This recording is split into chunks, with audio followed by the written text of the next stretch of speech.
Oke, sebentar saya upload PPT-nya dulu.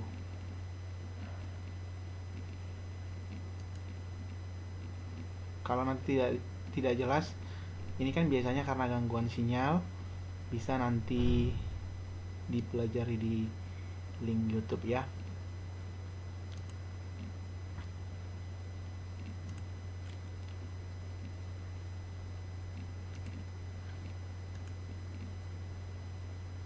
Oke, selamat malam Mbak Santi, bisa dengar suara saya ya?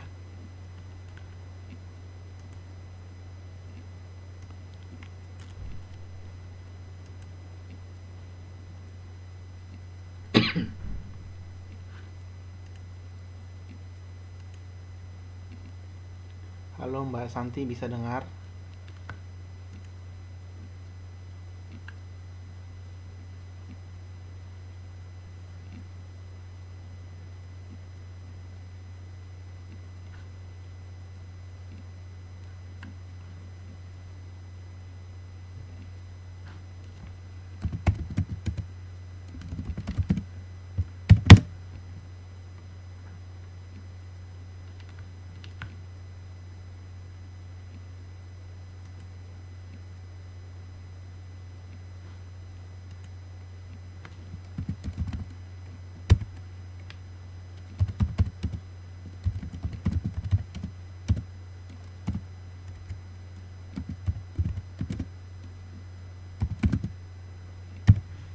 Halo?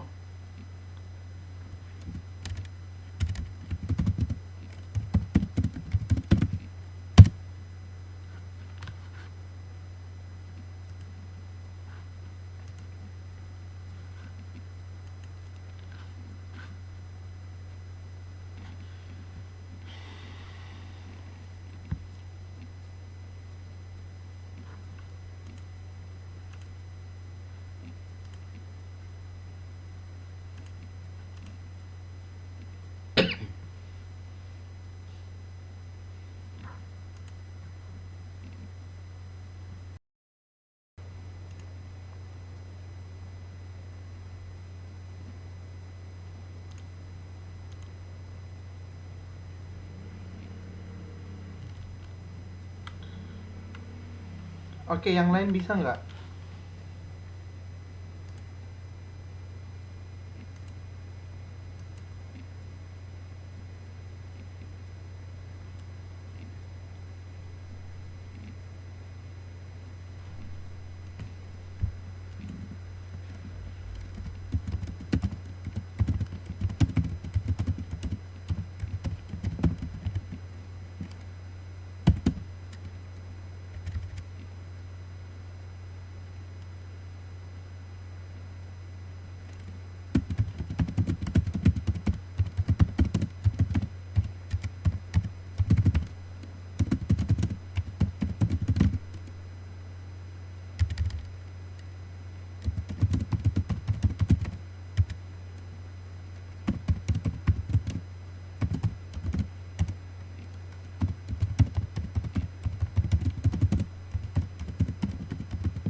Oke ya.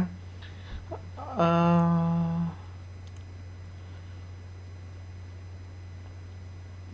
ini dia tadi tujuan sosialisasi ya.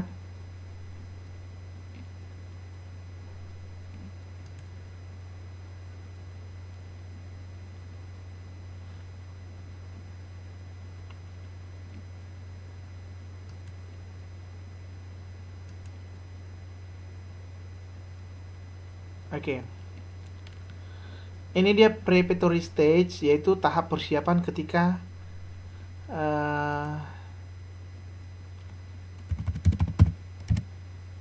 ketika anak baru lahir. Play stage tahap meniru, game stage tahap bertindak pada usia remaja ya, dan generalist stage tahap penerimaan. Ini dia sudah bisa membedakan mana norma yang baik dan yang buruk ya.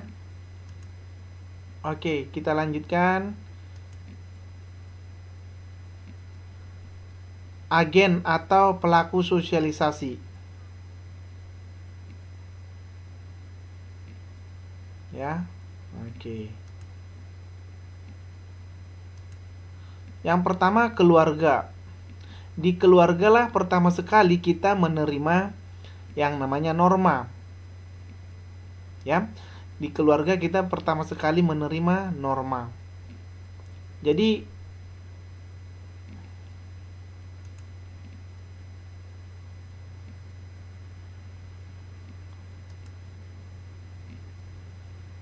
ketika kita sudah dilahirkan, kita sudah mempelajari nilai dan norma, ya.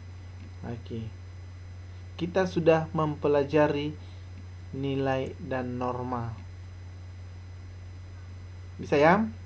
Oke, contohnya ketika dia sudah lahir, pasti orang tuanya sudah mengajarinya. Halo, jangan nangis katanya ya pada anaknya. Itu dia kan sudah belajar. Berarti bagaimana seorang belajar itu pertama sekali di dalam keluarga itu sudah termasuk pelaku, sudah termasuk bersosialisasi ya. Karena sosialisasi itu adalah proses mempelajari nilai dan norma. Oke, yang kedua, teman sepermainan. Teman sepermainan ini ya, teman sepermainan. Ini teman sepermainan biasanya disebut dengan peer group. Ya. Nah, ini sama dengan peer group. Artinya, ketika kita teman sepermainan kita belajar dari mereka. Contohnya belajar bermain, belajar kelompok. Nah, jadi inilah yang dipelajari individu dalam teman sepermainan, ya. Oke, bisa ya. Nah, coba kita jawab dulu soalnya.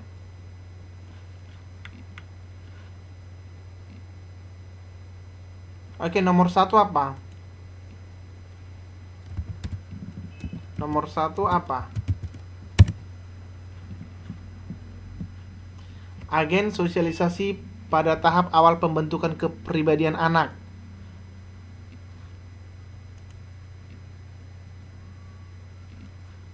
Ayo.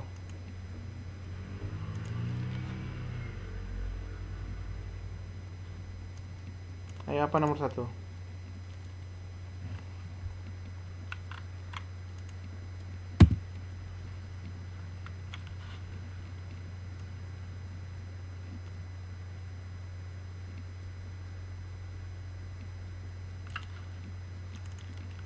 Ayo, apa nomor 1?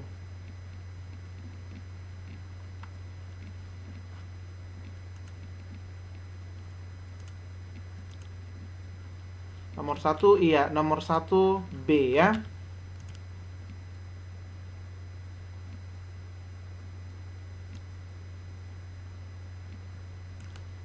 Oke, nomor 2. Nomor 2 apa yuk nomor 2?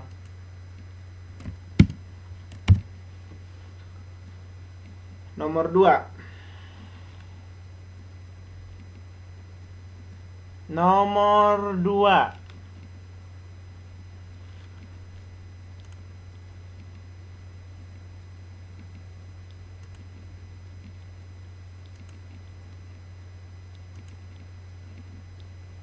Ayo, nomor 2.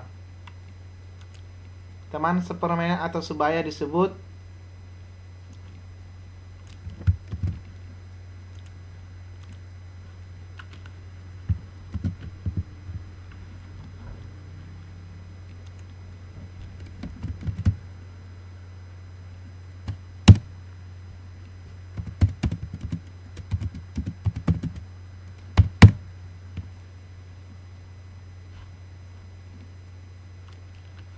Oke. Nomor 2 jawabannya adalah C. Ya. Oke. Masa di mana seorang anak nomor 3.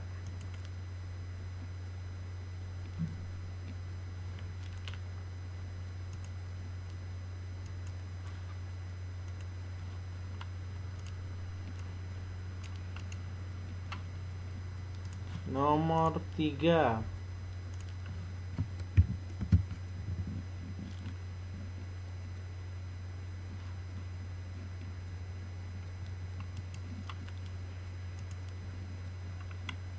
Nomor 3.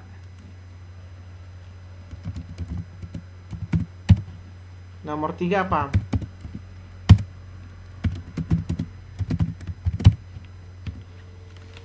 Ayo. Nomor 3.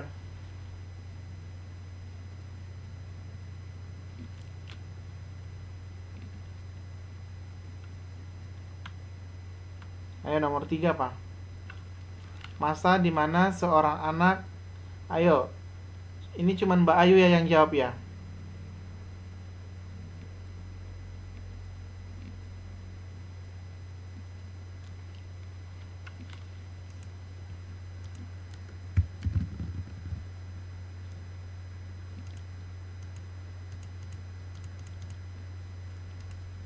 Oke. Nomor 3. Masa di mana seorang anak mulai belajar mengambil peran yang berada di setan dengan meniru.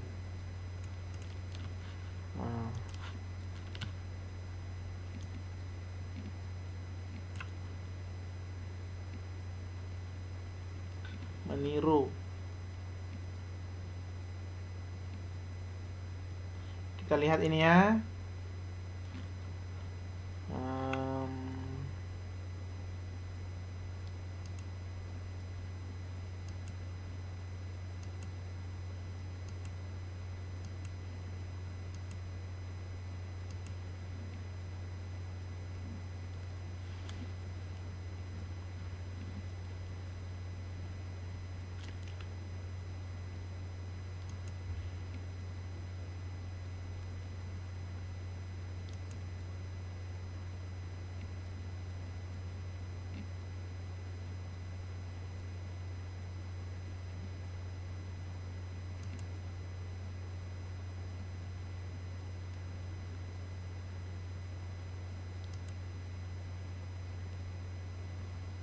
Oke, ini ya. Oke. Nomor ini play stage. Ini dia anak meniru orang tua memasak. Berarti nomor 3 jawabannya adalah A ya. Nah, kita jawab.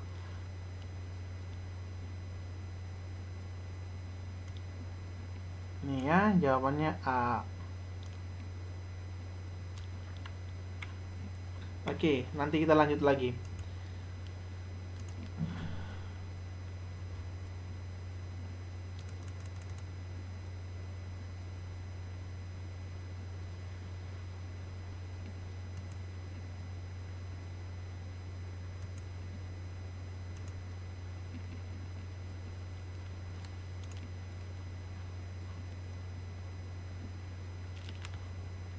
Oke, sebentar ya.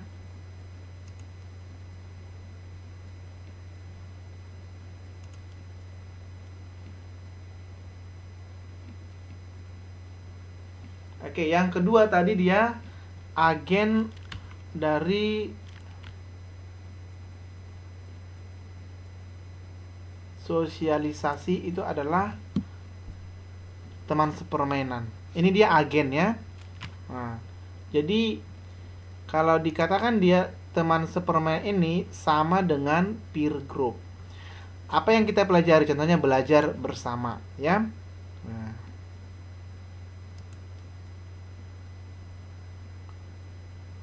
Selanjutnya yang ketiga. Ayo, apa yang ketiga? Sekolah. Jadi di sekolah ini kita belajar ya. Di sini kita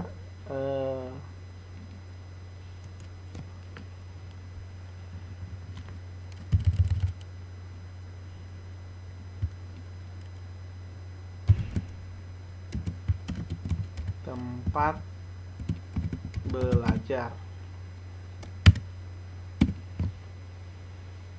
Ya kan? Nah, yang dipelajari di sekolah ini kan ini. Ayo.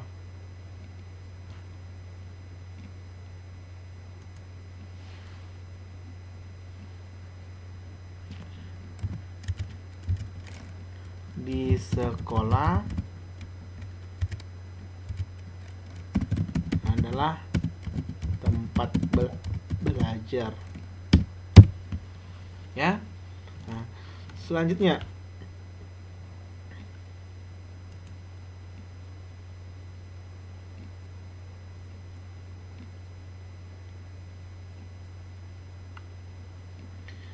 yang keempat adalah lingkungan kerja. Di lingkungan kerja ini, di sana pasti ada yang namanya nilai dan norma. Di lingkungan kerja ini pastilah di sana ada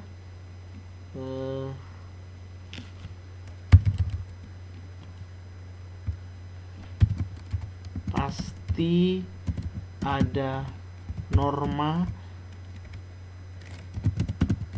yang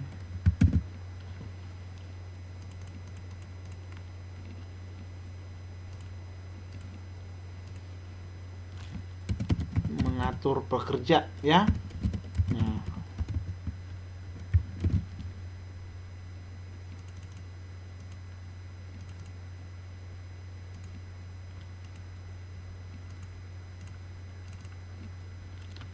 oke.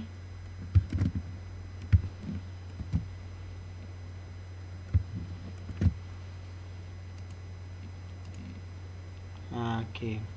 Ini dia lingkungan kerja. Ini pasti ada norma yang mengatur. Oke, kita lanjut.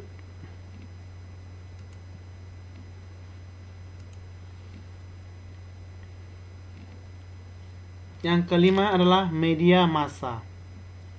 Media massa ini contohnya televisi, ya. Nah, contohnya televisi,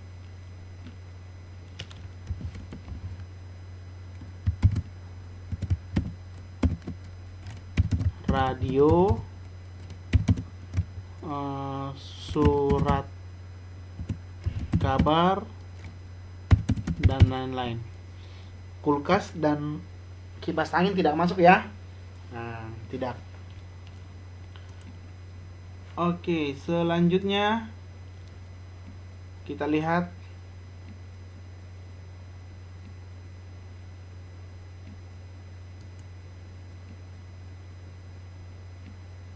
faktor-faktor yang mempengaruhi sosialisasi.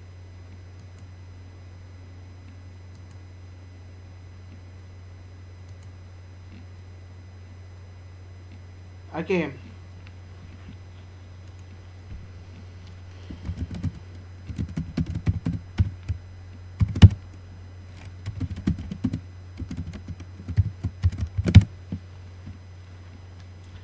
Faktor-faktor yang mempengaruhi sosialisasi.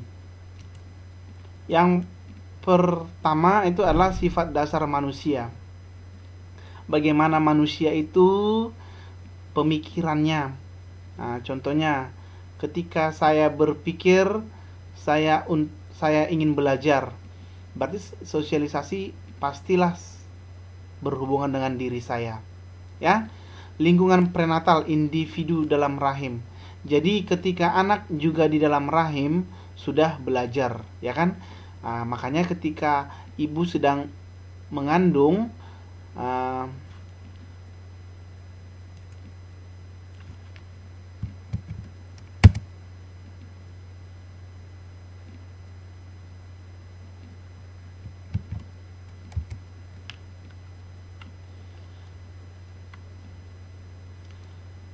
dia sudah diajarkan tentang nilai dan norma. Lingkungan, alam, budaya, dan masyarakat, ya.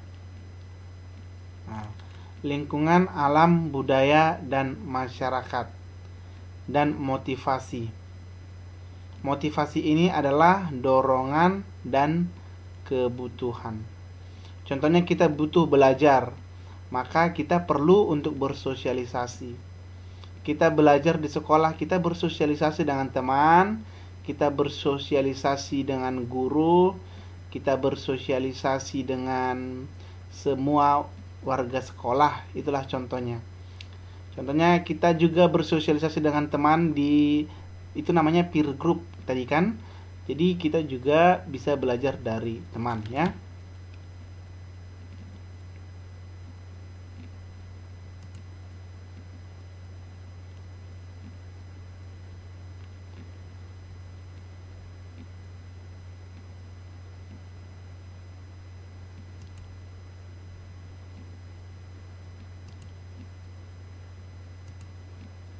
Oke. Bentuk sosialisasi. Ada dia sosialisasi primer.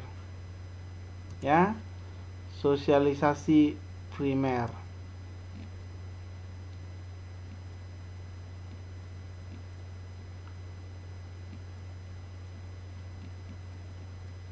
Jadi kalau dikatakan sosialisasi primer ini, yang pertama dijalani individu.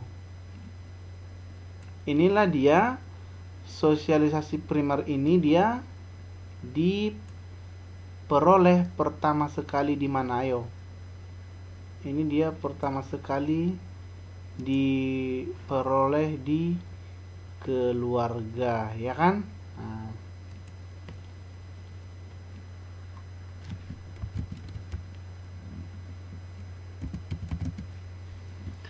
Oke. Yang kedua, sosialisasi sekunder. Sosialisasi sekunder ini berarti apa? Sosialisasi sekunder yang berada adalah sosialisasi ataupun kita belajar nilai dan norma di luar keluarga. Oke. Jadi sosialisasi sekunder ini dipelajari di luar keluarga.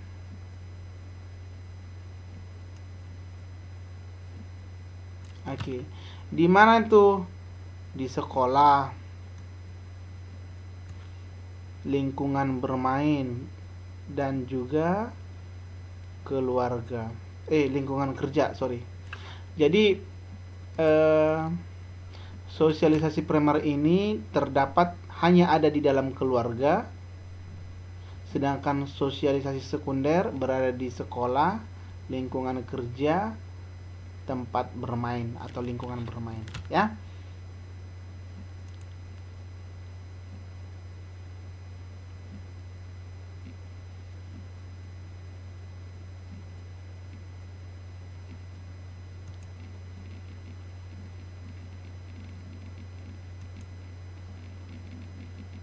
Oke, sekarang kita masuk ke sosialisasi formal.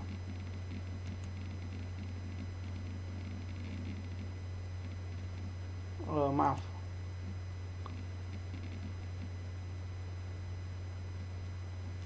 Oke. Tipe sosialisasi.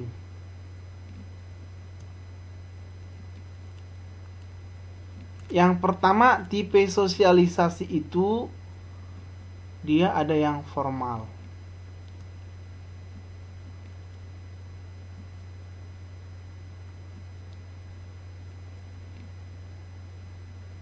Oke, kalau formal ini berarti sosialisasi terjadi secara resmi menurut ketentuan yang berlaku dalam negara. Berarti kalau dikatakan dia formal, ini dia secara secara resmi.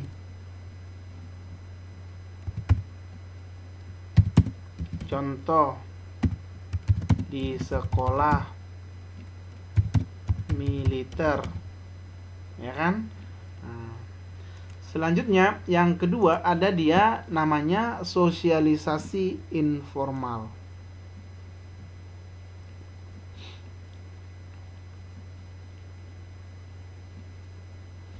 Sosialisasi informal berarti yang bersifat kekeluargaan. Oke, contohnya di mana? Ayo. Contohnya ada di keluarga, di mana lagi? Di peer group, ataupun teman sepermainan.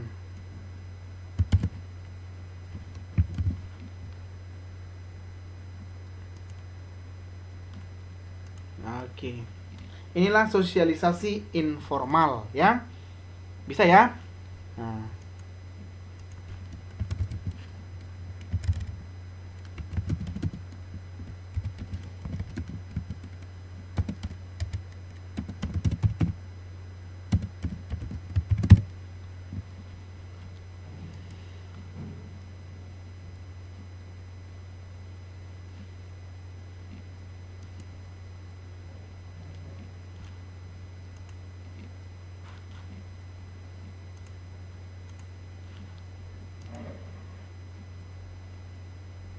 Oke.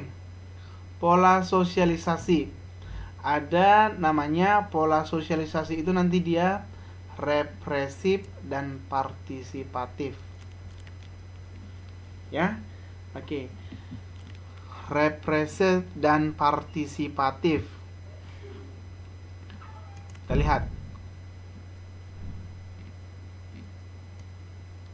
Pola sosialisasi yang pertama,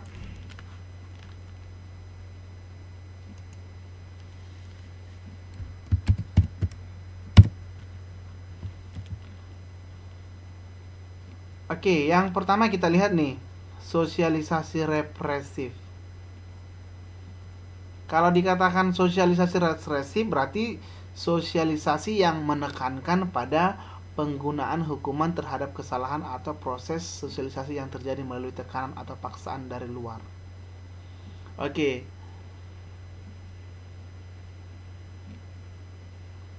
Represif menekankan pada penggunaan hukuman. Pernah dihukum nggak di sekolah? Nah, contohnya mencuri, jadi dia dihukum.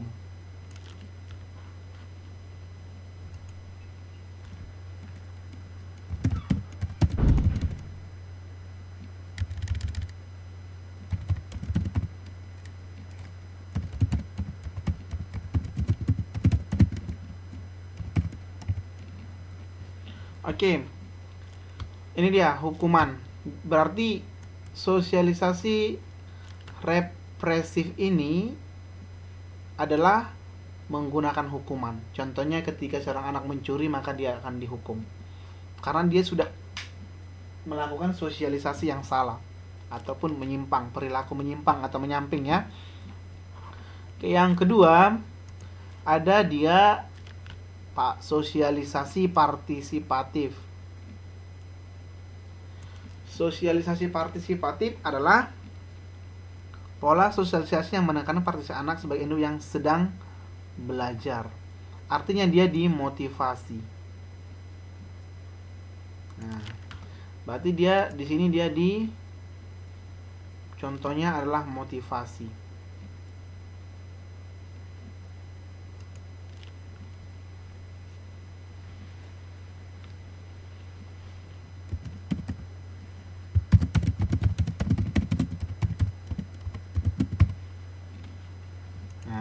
Ini dia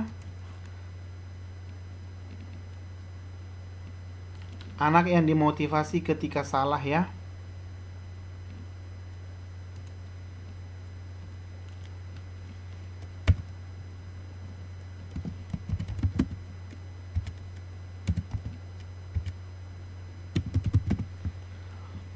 Oke.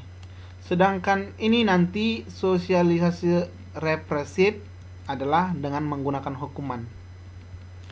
Contoh, anak dihukum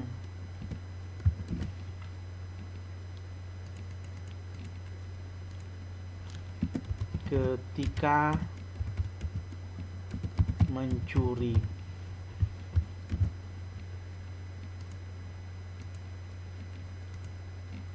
Oke, inilah dia sosialisasi represif. Nah, hukuman, sedangkan ini dia adalah belajar. Partisipatif adalah belajar. Bisa ya? Oke, kita lanjutkan.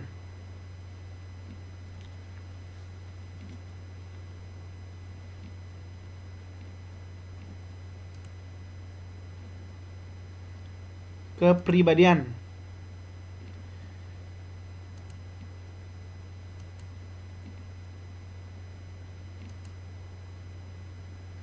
Oke, kita lanjut.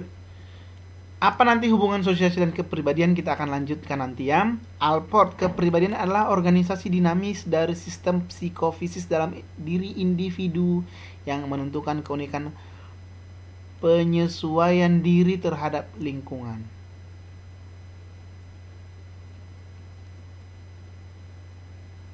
Berarti dia belajar beradaptasi. Itulah pengertian menurut Mas Alport ya. Yang kedua,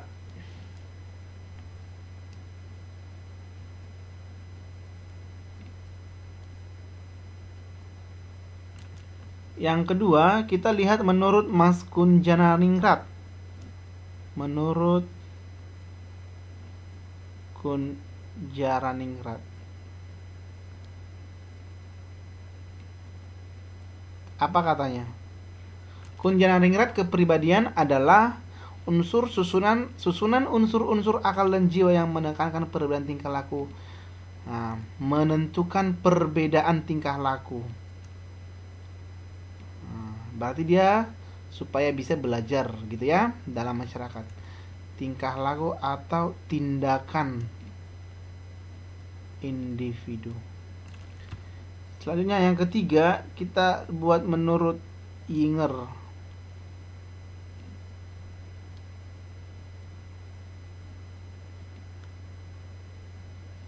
Kepribadian adalah keseluruhan perilaku seseorang dengan sistem kecenderungan tertentu yang berinteraksi dengan serangkaian situasi. Oke, kita simpulkan kepribadian ini ciri watak seseorang yang konsisten sehingga menjadi identitas dirinya secara khusus. Oke, kepribadian ini ada kepribadian ganda ya? Bukan. Jadi kepribadian ini ada dua. Ada kepribadian baik, dan ada yang kedua kepribadian buruk. Jadi kepribadian ini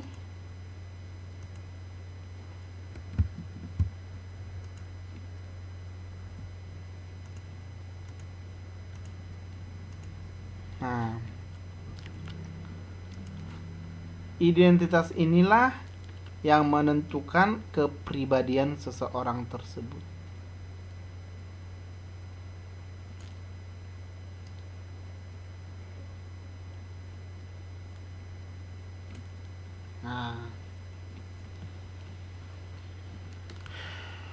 Kita lanjut ya.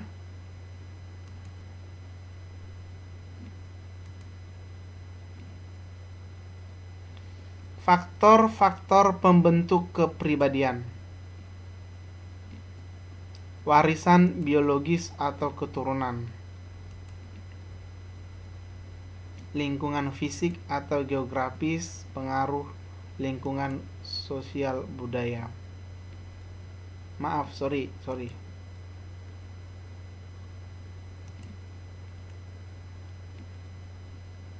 Oke. Faktor-faktor warisan biologis. Faktor pembentukan kepribadian warisan biologis. Contohnya dia sifat orang tua. Ya kan?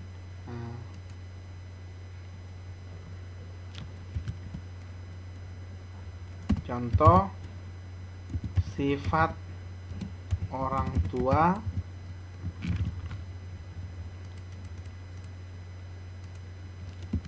ditularkan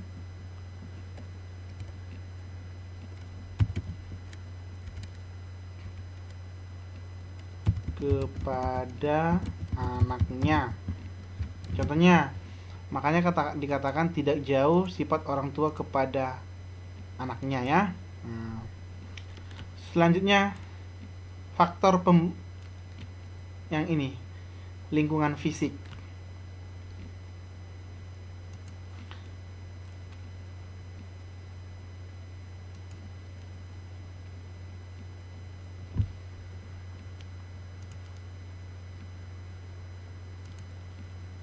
Kita buat ya contohnya.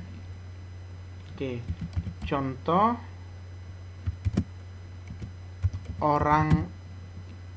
orang di desa lebih sopan dari orang di kota. Nah,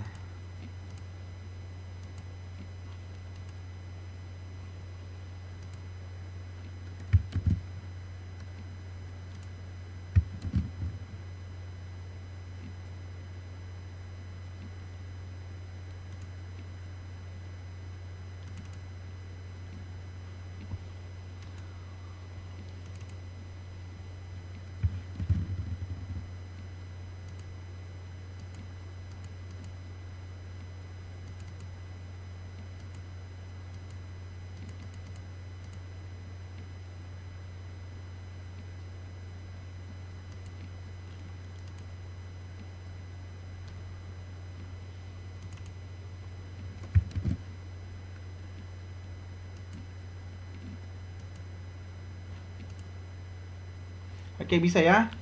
Nah, karena geografisnya berbeda. Orang-orang di pegunungan lebih kuat dari orang yang di kota, itu contohnya. Soalnya lingkungan sosial atau pengalaman unik.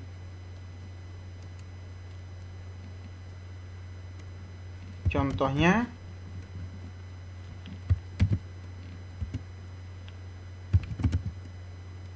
Mbak Tia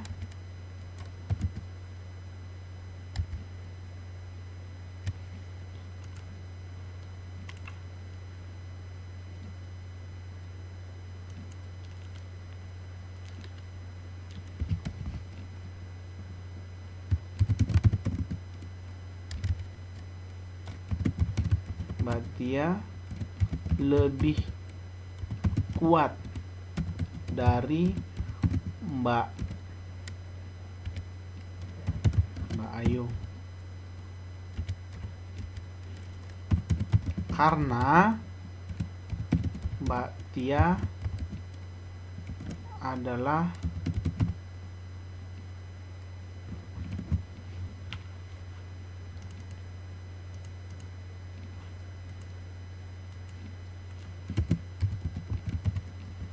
pemain sepak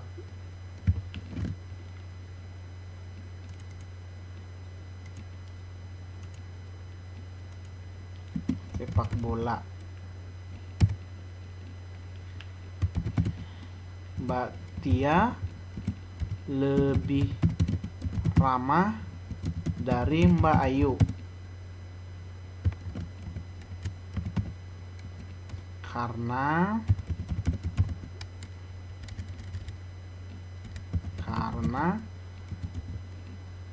dia sering menyapa teman-temannya ketika akan bermain sepak bola. Inilah contohnya pengalaman unik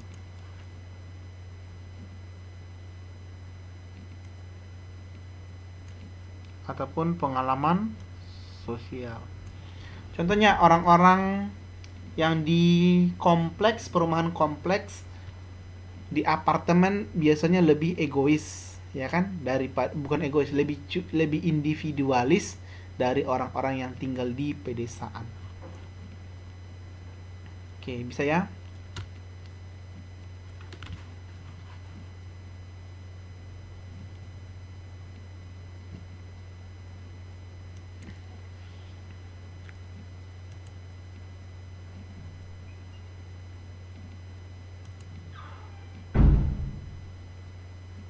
Oke. Susunan kepribadian.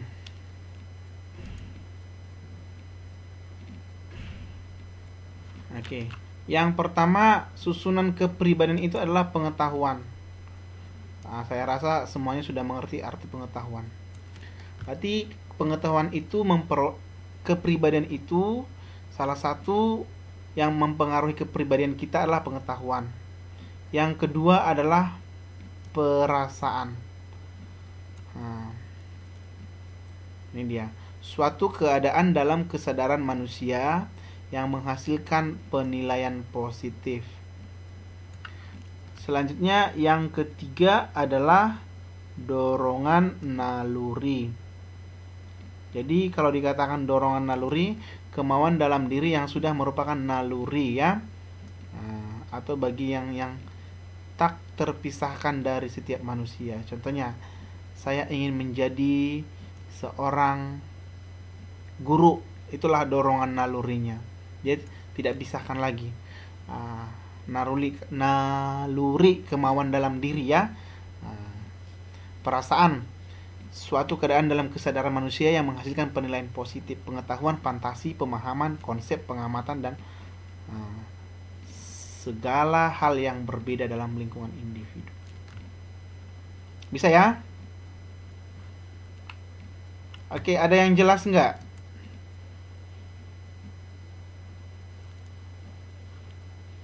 Ada pertanyaan?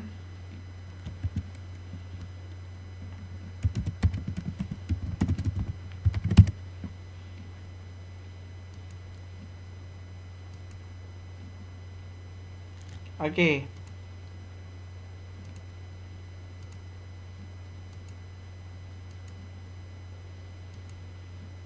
Berarti nilai dan norma ini, nilai adalah segala sesuatu yang dianggap baik dan benar. Norma adalah aturan yang berperilaku dalam masyarakat, mempengaruhi seseorang untuk bersosialisasi.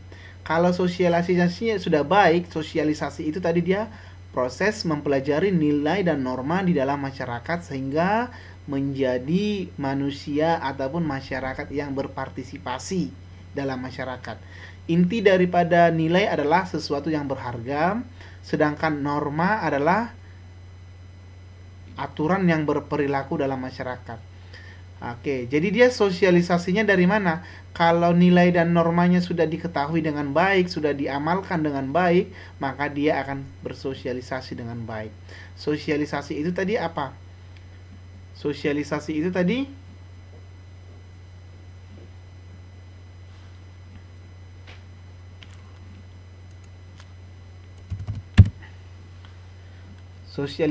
tadi adalah proses mempelajari nilai dan norma. Oke, kepribadian itu dia terbentuk dari pengetahuan, perasaan, dan juga dorongan. Itu tadi ya. Dan dia akan bertindak dalam perilaku dalam masyarakat.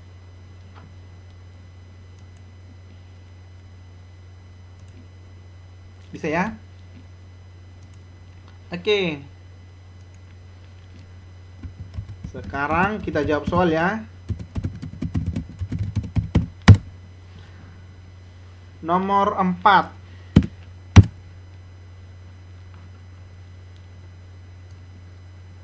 Halo Mbak Tia, nomor 4 apa?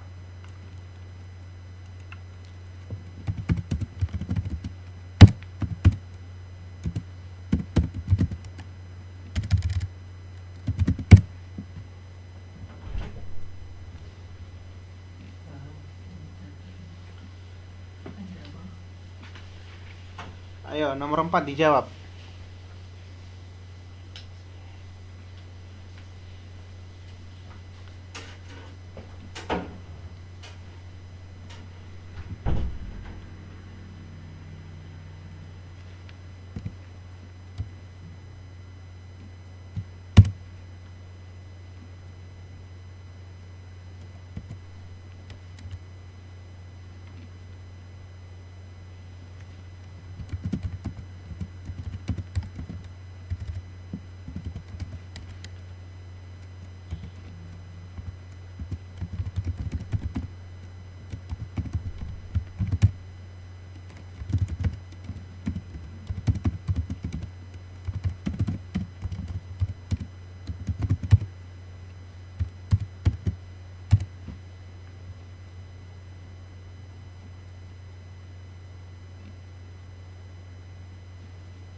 Ayo nomor 4 apa?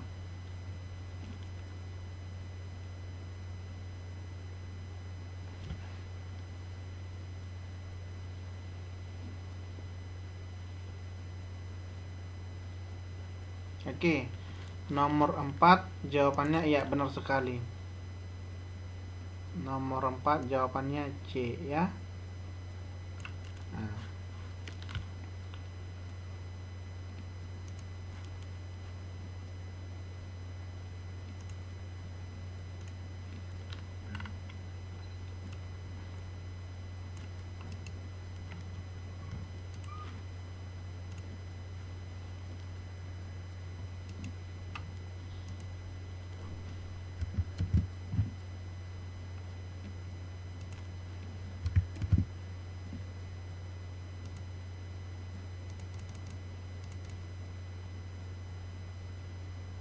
oke, kita jawab nomor 5. Nomor 5 apa? Ayo, nomor 5 apa? Dorongan yang telah ditentukan secara personal, sosial, dan kultural disebut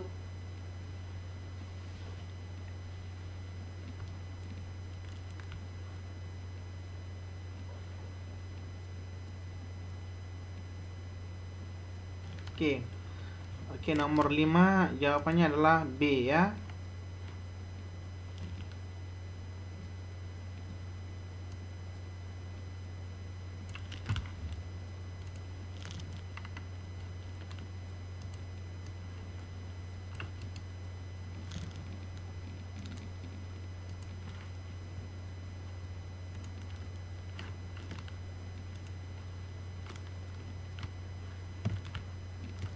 Kita jawab nomor 6.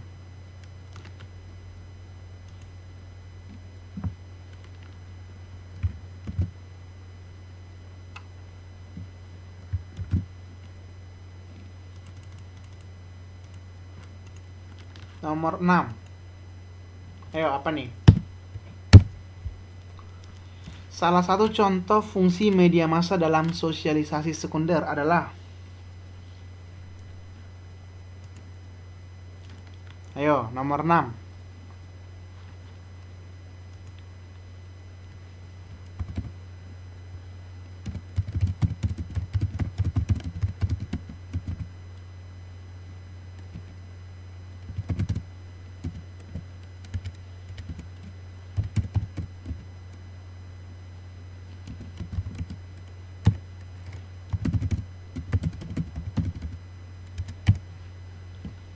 Ayo, nomor 6.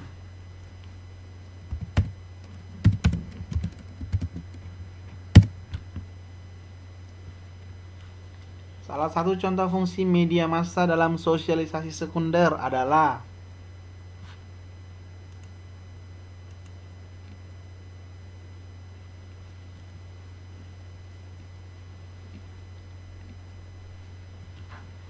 Nah,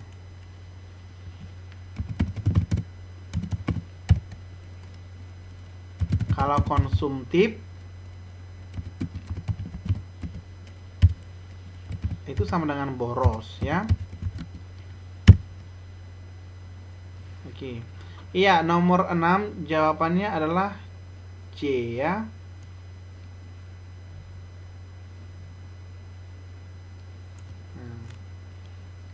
Oke, nomor 6 jawabannya adalah C, membudayakan masyarakat secara formal.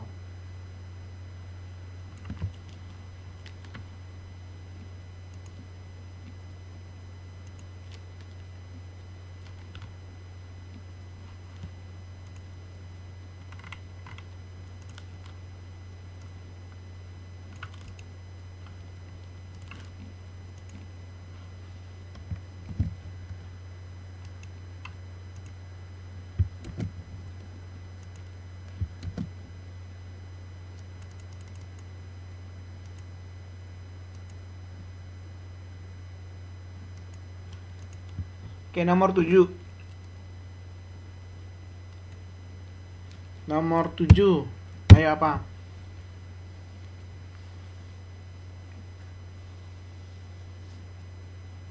Tujuh, sosialisasi sekunder terjadi melalui agen berikut. Iya, benar sekali.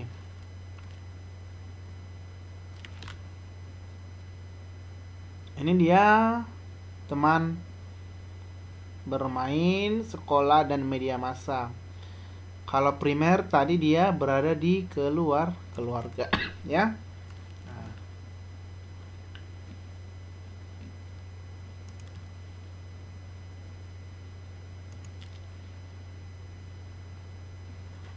oke.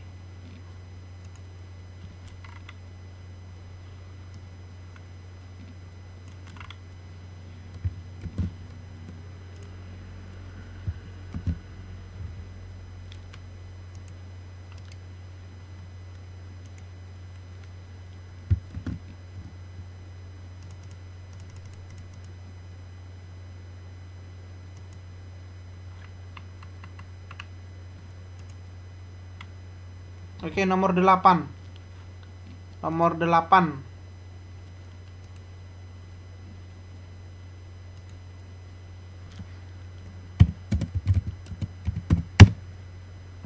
Oke, nomor 8. Fungsi sosialisasi primer adalah 8 adalah B, ya. Nah, ini.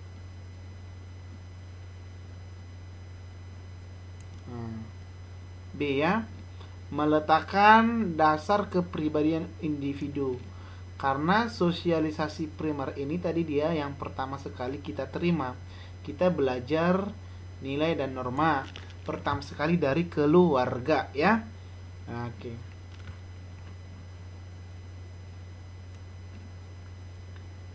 Nomor 9 apa? Ayo.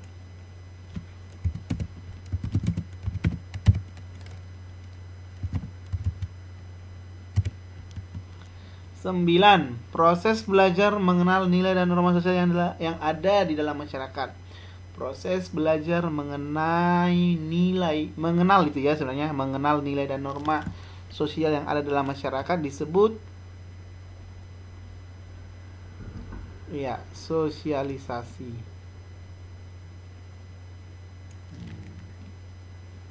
Oke. Nomor 10. Salah satu faktor yang memengaruhi kepribadian seseorang yang berkaitan dengan kondisi fisik tempat tinggal. Contohnya tadi, orang di desa lebih kuat daripada orang di kota fisiknya.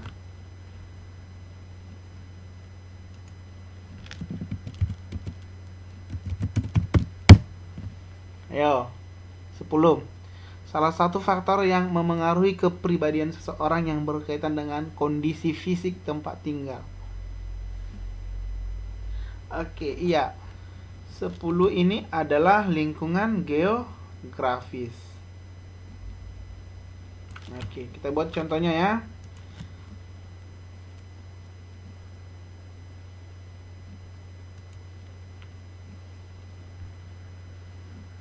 Contoh,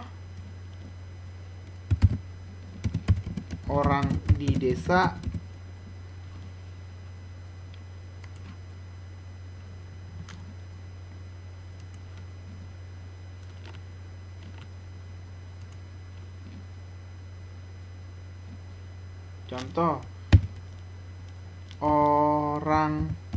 orang di desa lebih sopan dari orang di kota. Lebih sopan, terus lebih apa lagi? Lebih kuat, ya kan? Nah, berarti nomor 10 jawabannya adalah B.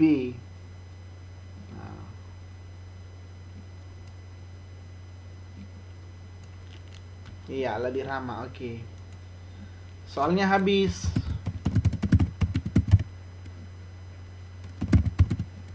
Ada yang mau ditanya?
Oke, tidak masalah Madwe.